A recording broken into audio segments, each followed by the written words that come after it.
सबसे पहले तो मैं प्रधानमंत्री प्रचंड जी का और उनके प्रतिनिधिमंडल का भारत में हार्दिक स्वागत करता हूं। मुझे याद है 9 साल पहले 2014 में कार्यभार संभालने के 3 महीने के भीतर मैंने नेपाल की अपनी पहली यात्रा की थी। उस समय मैंने भारत नेपाल संबंधों के लिए एक हीट फॉर्मूला HIT दिया था। हाईवेज, आईवेज और ट्रांसवेज। मैंने कहा था कि भारत और नेपाल के बीच ऐसे संपर्क स्थापित करेंगे कि हमारे बॉर्डर्स, हमारे बीच बैरियर्स न बने। ट्रक्स की जगह पाइपलाइन से तेल का निर्यात होना चाहिए। साझा नदियों के ऊपर ब्रिज बनाने चाहिए। नेपाल से भारत को बिजली निर्यात करने के लिए सुविधाएं बनाई जानी चाहिए। फ्रेंड्स, आज 9 साल बाद मुझे कहते हुए खुशी है कि हमारी पार्टनरशिप वाकई में हिट है। पिछले 9 सालों में हमने अनेक क्षेत्रों में कई उपलब्धियां हासिल की हैं।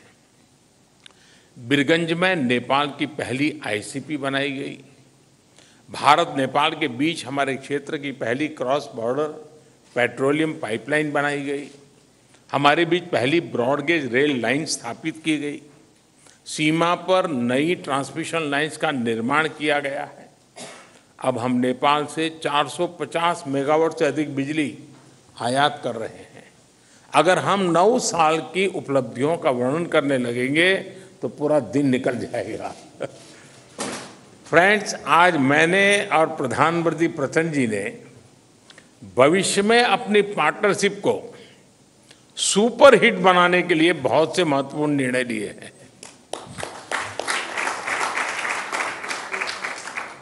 आज ट्रांजिट एग्रीमेंट संपन्न किया गया है। इसमें नेपाल के लोगों के लिए नए रेल रूट्स के साथ साथ भारत के इनलैंड वाटरवेज की सुविधा का भी प्रावधान किया गया है। हमने नए रेल लिंक स्थापित कर फिजिकल कनेक्टिविटी को बढ़ाने का निर्णय लिया। साथ साथ भारतीय रेल संस्थानों में नेपाल के रेल कर्मियों को प्रशिक्षण प्रदान करने का भी निर्णय लिया गया है। नेपाल के सुदूर पश्चिमी क्षेत्र से कनेक्टिविटी को बढ़ावा देने के लिए सिरसा और झूलाघाट में 2 और पुल बनाए जाएंगे। क्रॉस बॉर्डर डिजिटल पेमेंट के लिए उसके माध्यम से फाइनेंशियल कनेक्टिविटी में उठाए गए कदमों का हम स्वागत करते हैं। इसका लाभ हजारों विद्यार्थी, लाखों टूरिस्ट और तीर्थयात्रियों के साथ साथ मेडिकल ट्रीटमेंट के लिए भारत आए मरीजों को भी मिलेगा। 3 ICP के निर्माण से आर्थिक कनेक्टिविटी सुदृढ़ होगी। पिछले साल हमने पावर सेक्टर में सहयोग के लिए एक लैंडमार्क विजन डॉक्यूमेंट अपनाया था। इसको आगे बढ़ाते हुए आज भारत और नेपाल के बीच long term power trade agreement संपन्न किया गया है। इसके अंतर्गत हमने आने वाले 10 वर्षों में नेपाल से 10,000 मेगावाट बिजली आयात करने का लक्ष्य रखा है। फुकोट, कर्णाली और लोअर अरुण हाइड्रो इलेक्ट्रिक परियोजनाओं पर हुए समझौते से विद्युत क्षेत्र में सहयोग को और बल मिला है। मोतीहारी अमलेखगंज पेट्रोलियम पाइपलाइन के सकारात्मक प्रभाव को देखते हुए इस पाइपलाइन को चितवन तक ले जाने का निर्णय लिया गया है।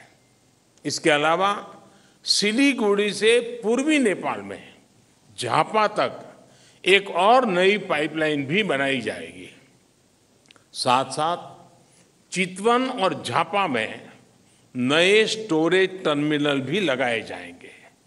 नेपाल में एक फर्टिलाइजर प्लांट स्थापित करने के लिए आपसी सहयोग पर भी हमारी सहमति हुई है। फ्रेंड्स, भारत और नेपाल के धार्मिक और सांस्कृतिक संबंध बहुत पुराने हैं और बहुत मजबूत है।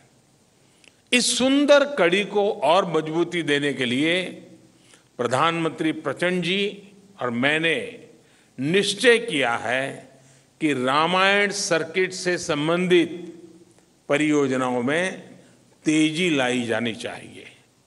हम अपने रिश्तों को हिमालय जितनी ऊंचाई देने के लिए काम करते रहेंगे और इसी भावना से हम सभी मुद्दों का, चाहे बाउंड्री का हो या कोई और विषय, सभी का समाधान करेंगे। एक्सेलेंसी प्रधानमंत्री प्रचंड जी, आप कल इंदौर और धार्मिक शहर उज्जैन की यात्रा करेंगे। मुझे विश्वास है कि आपकी उज्जैन यात्रा ऊर्जामयी होगी और पशुपतिनाथ से महाकालेश्वर की इस यात्रा में आपको आध्यात्मिक अनुभूति भी होगी। बहुत बहुत धन्यवाद।